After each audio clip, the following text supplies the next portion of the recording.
Hi hello నమస్తే. Welcome to our YouTube channel Jaya Prajarajyam 2029. ఎక్కడైనా ఎవరినైనా విజయం సాధించిన వారిని చూసి నేర్చుకోవాలి, వారి నుంచి స్ఫూర్తి పొందాలి అని చెబుతూ ఉంటాం సహజం. కానీ రాజకీయాల్లో మాత్రం ఓటమి నుంచి నేర్చుకోవాల్సిన చాలా ఉంది. ముఖ్యంగా అధికారంలో ఉన్న ప్రభుత్వం ఘోరంగా ఓడిపోయిన సందర్భంలో ఆ పార్టీ ఎందుకు ఓడిపోయిందో కొత్తగా అధికారంలోకి వచ్చిన వాళ్ళు జాగ్రత్తగా చూసి దాని నుంచి నేర్చుకోవాల్సింది చాలా ఉంటుంది. 151 సీట్లు గెలిచి బంపర్ మెజార్టీతో అధికారాన్ని చేపట్టిన వైసీపీ పార్టీ 5 సంవత్సరాలు తిరిగేసరికి కేవలం 11 సీట్లకు మాత్రమే పరిమితమై ఘోర పరాజయాన్ని మూటగట్టుకుంది. మరి ఇంతటి ఘోర పరాజయానికి కారణాలు ఏమిటన్నదే వైసీపీ విశ్లేషించుకోవాల్సిన అవసరం ఎంత ఉందో, ఆ ఓటమి కారణాలు తెలుసుకుని దాని నుంచి టీడీపీ నేర్చుకోవాల్సింది కూడా అంతే ఉంది. ఆ తప్పులు తాను చేయకుండా జాగ్రత్త పడితే చాలు. కూటమి ప్రభుత్వం సుదీర్ఘకాలం అధికారంలో కొనసాగడానికి అదే రాజమార్గం. మరి ఘన విజయం నుంచి అధపాతాళానికి వైసీపీ జారిపోవడానికి కారణాలేంటి?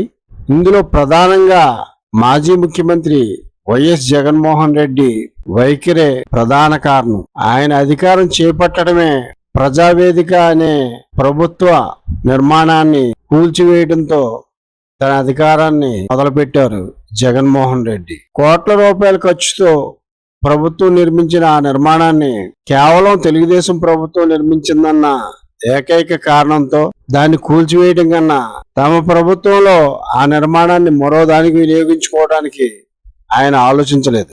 అలాగే శాసనమండలి రద్దు తీర్మానం, తాను ప్రతిపాదించిన 3 రాజధానుల తీర్మానాన్ని అసెంబ్లీ ఆమోదించగా శాసనమండలి రిజెక్ట్ చేసింది. ఆ ఒక్క కారణంతో శాసనమండలే లేకుండా చేయాలని మాజీ ముఖ్యమంత్రి జగన్ అప్పుడు నిర్ణయించుకున్నారు. ఈ మేరకు అసెంబ్లీలో తీర్మానం చేసి శాసనమండలి రద్దుకు పార్లమెంటుకు పంపించారు. వైసీపీ ఎమ్మెల్సీలు కూడా ఉన్నారు. వాళ్ళు ఏమైపోతారు?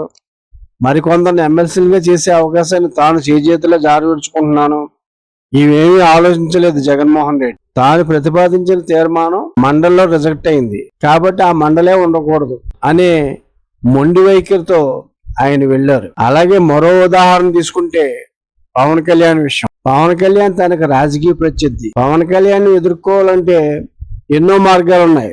కానీ పవన్ కళ్యాణ్ ని దృష్టిలో ఉంచుకుని టాలీవుడ్ మొత్తాన్ని శత్రువుగా చేసుకున్నారు జగన్. సినిమా ఇండస్ట్రీని ముప్పు తిప్పలు పెట్టారు. దాంతో టాలీవుడ్ స్టార్ హీరోలు వాళ్ళ అభిమానులు కూడా వైసీపీ ప్రభుత్వానికి వ్యతిరేకంగా మారిపోయేలాగా జగన్ తనంతట తాను చేసుకున్నారు.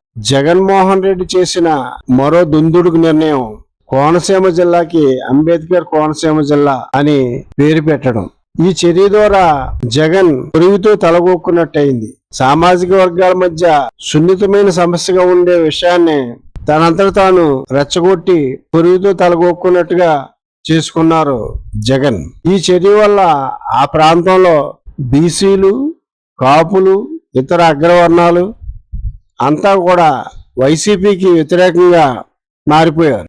ఆ ప్రభావం ఈ ఎన్నికల్లో బాగా కనపడింది. ఇవన్నీ కలిసి వైసీపీని ఓటమి దిశగా నడిపించాయి.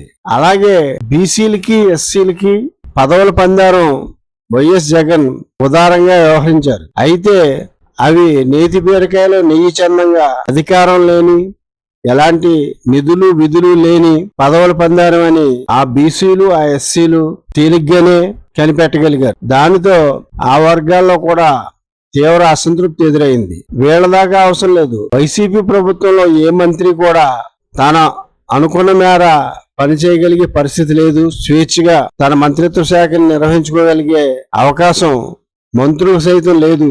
ఆ అధికారం అంతా కూడా కేవలం 2-3 వ్యక్తుల చేతుల్లో ఉండిపోయిందని ఆరోపణలు వెల్లువెత్తాయి. వైసీపీ ప్రభుత్వాన్ని ఇది పనిచేయని ప్రభుత్వం, ఈ ప్రభుత్వంలో అభివృద్ధి లేదు అనిపించేలా చేసిన మరో అంశం రోడ్లు.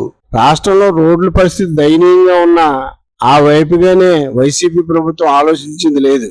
వైసీపీ ప్రభుత్వం చేసిందల్లా ఒకటే, తాను మేనిఫెస్టోలో ప్రకటించిన నవరత్నాలని అమలు చేయాలి, పథకాలు. ఆ పథకాల అమలు తప్ప రాష్ట్ర పరిపాలన గురించి, రోడ్ల నిర్మాణం గురించి ఆలోచించింది లేదు. ఇవన్నీ కలిపి వైసీపీ ఘోర పరాజయానికి దారితీశాయి. ఇప్పుడు అధికారంలో ఉన్న కూటమి ప్రభుత్వం ఈ విషయంలో జాగ్రత్తలు తీసుకుంటే కూటమి ప్రభుత్వం 10 కాలాల పాటు అధికారంలో ఉండే అవకాశం ఉంది.